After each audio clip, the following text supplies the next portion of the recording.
Welcome back to Coach 'em Up Dre, the hottest sports podcast in all of Southwest Florida. I'm your host, Coach Dre Powell, and I want you to continue to hit the like button and subscribe.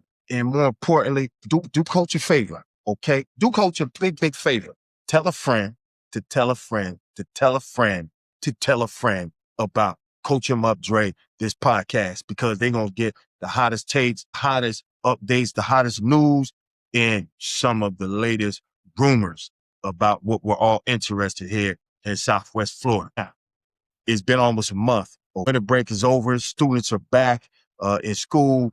People that had vacations off of work and everything, everybody's back, okay? So I'm back. And you know what? Over the winter break, I just could not get over what happened on December 18th before winter break, okay?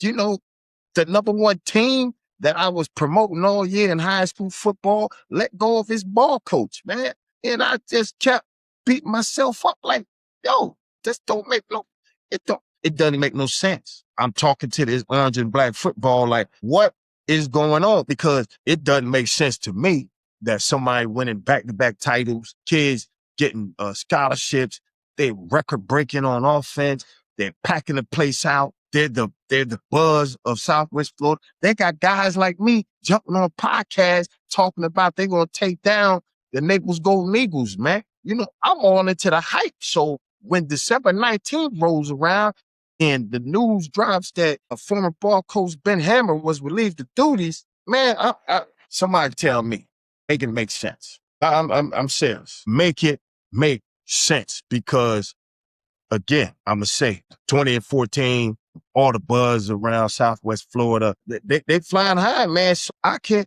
I just couldn't, honest goodness, it just really disturbed me, man. It's like, man, I can't figure this out, man, because, you know, it's a vibe, man. The kids over there, man, it's a vibe. I know lots of those kids. I had a chance to coach some of these kids over the past few years.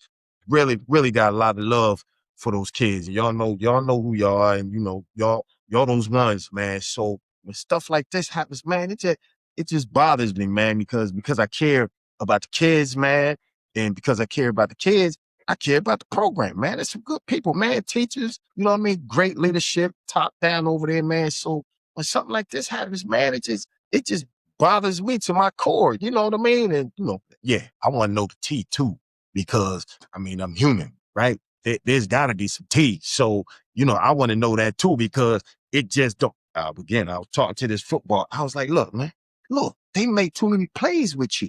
It don't make sense. So somebody tell me what happened over there. You know what I mean? Lo and behold, you know, I mean, it's like this is my genie lamp, right? I was like, I need to know, dear football genie. Dear football genie. I had to rub it 3 times. Dear football genie, tell me what happened to Coach Ben Hammer and what happened to the athletic coordinator. Why did the principal relieve them of duties? Football genie. Wow. Guess what happened? I started getting DMs. I started getting phone calls, and I say, oh, let me get a notepad, because that's too much information. I can't remember all that. So let me write down what you're talking to me about. And I heard from 2-3 very reliable sources. And man, listen, you talking about tea, you talking about stuff that I can't even repeat, you know, on camera, because it's like that. What I do want to say is, I hope the local news source of record here in Southwest Florida, man, just goes after this story. There's a story there. I mean, you're journalists, you're sports journalists, man. You should be looking for the stories. You shouldn't be waiting for somebody to drop you a lead, you know, and then you want to, you know, talk about the story. You should be as inquisitive as I am. There's people out there that are talking, and if it comes from you, I think it'll be more impactful, because this is what I'm gonna say. I'm gonna spend a couple of minutes on this, and I'm not saying this gleefully. I'm actually pretty ticked off, you know, what I heard. And again, I can't say specifically on camera what is alleged to have occurred over there. But what I'm ticked off about is, if especially one of these things had happened, we can't have this, because this right here, this whistle, this is authority. Okay. That means you're responsible. This whistle right here, when you're a ball coach, you're responsible. When you have a title, an administrative title, a professional title, whatever title you have, whatever position you have where you are in a a mentoring role, a coach role, a manager role, you're a teacher role, you're an administrative role in school systems, you have fiduciary duty to those students. In particular, when you're in the athletic department, you are fiduciary responsibilities for those student athletes, okay? And you should be developing these young student athletes, and you should be, first and foremost, about character, integrity, okay? Truthfulness. You can, at no cost, be looking to cut corners, okay? Because of this thing right here. You can't cut corners, okay? Because it hurts the most vulnerable population, which a lot of these kids are. And this is what I'm speaking to.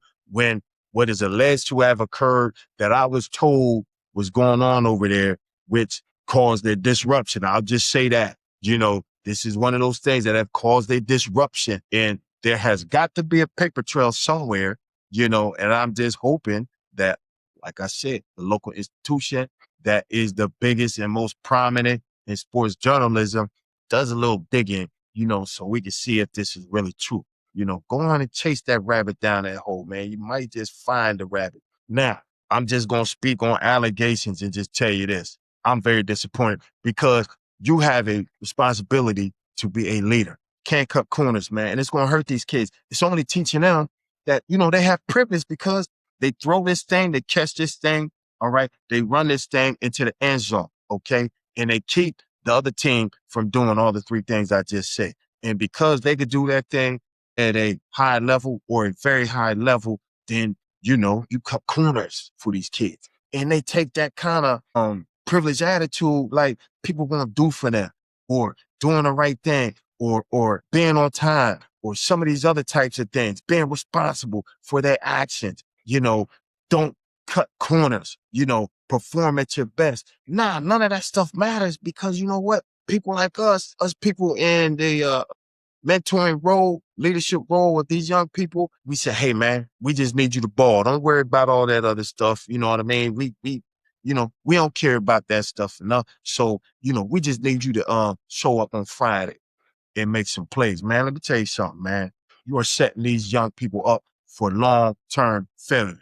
That's what I'm going to say. And if those things are true, shame on you. Okay, whoever's responsible for some of these allegations. And again, I was told names, I was told specific things, but on camera, I'm not going to say that. But what I am going to say is, if these things are true, shame on them. Okay, because you're putting these young people in a situation that they're not learning to be the right type of person that's going to go on for long-term success. So I can't believe some of the things that people told me about what may have led to that disruption. But hey, if what the principal is quoted as saying is, hey, she's taking this thing in a whole another direction, a new direction, hats off to her. Okay? Hats off to her. She talks about looking for a strong leader that's going to build upon a strong foundation that they have. They do have a strong foundation. Okay? They've done some great things. Ball coach built some great things there, from a performance standpoint. So hats off to the administration to recognize that things have to be improved, okay? All parties involved know why there was a change. I just hope that somebody is, and they don't have to, they don't owe Coach Powell, anything to talk to me or to come out publicly and talk about what may have and what may have not happened. They don't owe me anything, but I think they owe the community at large. I think they owe those students. I think they owe those families, the truth, and to let everybody know that is in that building and in that community that they are going to tolerate no more of that, and that they are going to operate in the realm of transparency and trust, because that's what these young people deserve. Because you know what? There's thing that I'm respected by young people right now. They're going to tell you, man, they ain't down for no hypocrites, man. They know who a hypocrite is, but they know who's doing the right thing. And I believe to the core that young people want to do the right thing, but they want to see somebody, especially as older, us older folks, I was telling somebody yesterday, man, I'm in my unk phase, man. So they want to see us unks, man, live what we telling them to live, man. We got to be true to that. That's what I'm going to say in this video, man. Man, come on, man. And I hope to talk to some of the parties involved, man. I got an open platform. So anybody want to get off camera with me, man, and chop it up and talk about what may or may not have happened, feel free, man. But I need you. I don't if I'm talking to people and they telling me, and I got pages and notes. If people are telling me stuff that happened over there, I'm sure they telling other people as well. But again, I appreciate everybody that taps in to the podcast and they trust me enough to contact me and tell me what they know. And these are people that are very close to the program, very, very close, and have long time ties to the program, reaching out to me, sharing with me, in confidence about what they know and what happened over there. So that's why I'm forcefully saying that I'm very disappointed. Okay. Very disappointed with what I was told. Very disappointed that it had to come to this, but it starts to put the pieces together. When I was saying when it first happened, make it make sense after this winter break and people were hitting me up and I'm having conversations with people. Yeah, it's making sense why changes were made there. But again, I'd love to hear from, if anybody want to tell me, that's involved in this, hey, I'm open. Let's chop it up. Let's talk about it. Hey, I'll give you a platform. You put it out there, what you think and what you know. Okay. But as far as what I'm saying, I just wanted to follow up on one of my latest vids, man. I'm talking about coaches that, should be considered for that job over there. And I do think those are some great candidates over there. But man, yeah, we got to do better. We have to do better. Us adults, okay? Us adults, we have to do better. We failing these young people. I'm not mad at the young people, okay? But when changes like that happen, it's for a reason, okay? So, hey, that's my time with you tonight. Salute to all you that tap into the podcast again. Tell somebody to tell somebody to tell somebody to tell somebody. Come by the podcast, hit the like button, subscribe, and I'm going to holler at you. I'm your boy, Coach Pop.